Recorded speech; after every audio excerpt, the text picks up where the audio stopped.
सवाल जरा चंपत जी आपसे, जरा मुझे सबसे पहले आप ये समझाइए कि ये जो कार्रवाई हो रही है आपको मुस्लिम विरोधी क्यों लग रही है? नहीं, मुस्लिम विरोधी बोलने से गलत होगा, क्योंकि मैं तो गांव में हूँ। अभी तो यहाँ कुछ लोग भागे हुए हैं, कोई लोगों का अरेस्ट किया गया। यहाँ मैक्सिमम यहाँ हिंदू ही है, और जगह में मुस्लिम भी हो सकता है। ये हिंदू मुस्लिम वाली बात नहीं है। ये करना चाह रहे हैं बीजेपी के हिंदू मुस्लिम बन जाए, लेकिन ये बन नहीं रहा है, क्योंकि ये कम उम्र वाली शादी सब में ही है। लेकिन सबसे बड़ी बात है, अभी बात निकली तो आपने बोला अभी मोदी जी के बारे में। आज हम लोग का आसाम का जो कांग्रेस का नेता प्रेसिडेंट है, उन्होंने तो ये भी बोला कि पहले वारंट मोदी को जाना चाहिए। मोदी क्या 14 या 13 साल की लड़की से शादी किया है? तो ये चीज है कि जो भी मुझे जरा समझाइए आप ये एक सेकेंड होना चाहिए। मुझे जरा ये समझाइए, आप इसके पक्ष में हैं या आप इसके पक्ष में नहीं हैं? पहले ये स्पष्ट कीजिए।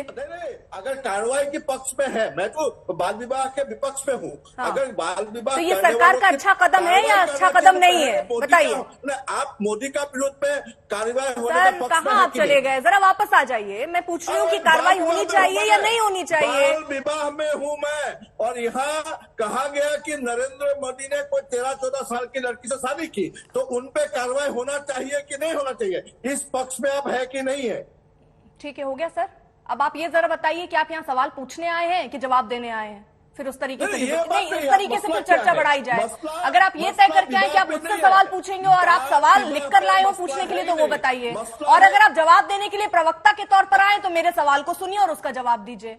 अब अगर खत्म हो गया हो तो एक बार फिर से एक सेकेंड सर, एक सेकेंड मेरा सीधा। अरे सर, मुझे क्यों मिर्ची लगेगी? मेरे सवाल से आपको मिर्ची लग रही है, बोल दीजिए तो ना पूछूं। बहुत सीधा सा सवाल है सर। रुकिए एक सेकेंड, आप इसके पक्ष में है कि नहीं पक्ष में है? सरकार का कदम आप इसकी सराहना करते हैं नहीं करते हैं? सरकार की ये पक्ष मुतनजर नहीं है तो सबसे पहले मोदी को सामने आके बोलना चाहिए कि मैंने भी 14 साल की 13 साल की लड़की से शादी की थी, इसका सजा मुझे पहले दे, उसके बाद आवाम को दे।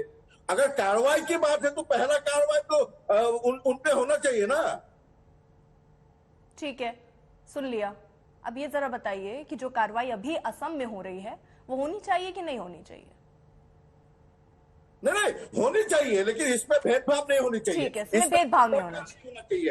अभी आप देखो 2 दिहाई से असम का मुख्यमंत्री, सर आपकी पूरी पार्टी, सर आप अपना अलग स्टैंड रख रहे हैं या पार्टी के साथ रख रहे हैं? आपकी पूरी पार्टी कह रही है मुस्लिम विरोधी ये कदम है। एक सेकेंड सर, अरे चंपक जी सुनिए तो, आपकी पूरी पार्टी कह रही है मुस्लिम विरोधी ये कदम है। मुस्लिम विरोधी कैसे है? कैसे आपको लग रहा है हिंदू मुस्लिम कर रही है बीजेपी? कैसे आपको लग रहा है सिर्फ एक वर्ग को टारगेट किया जा रहा है? मुझे ये बताइए।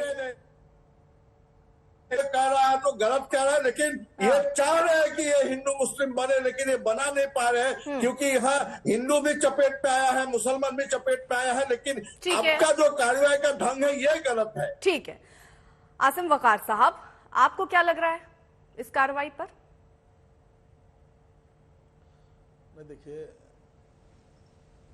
राजनीतिक अमेच्योर हैं हेमंत विश्व शर्मा जी। एक मुख्यमंत्री को ऐसा नहीं होना चाहिए जैसे वो हैं।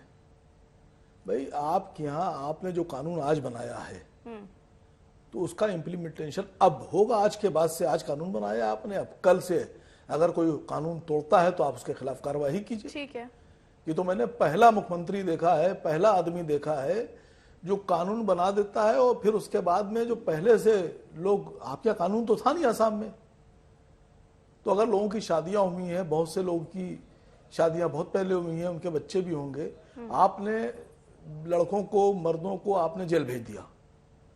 अब जो शादियां हो चुकी हैं उन बच्चियों का क्या होगा, उन लड़कियों का क्या होगा?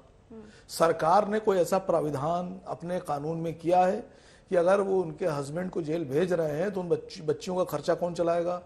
उनको घर कहां दिया जाएगा?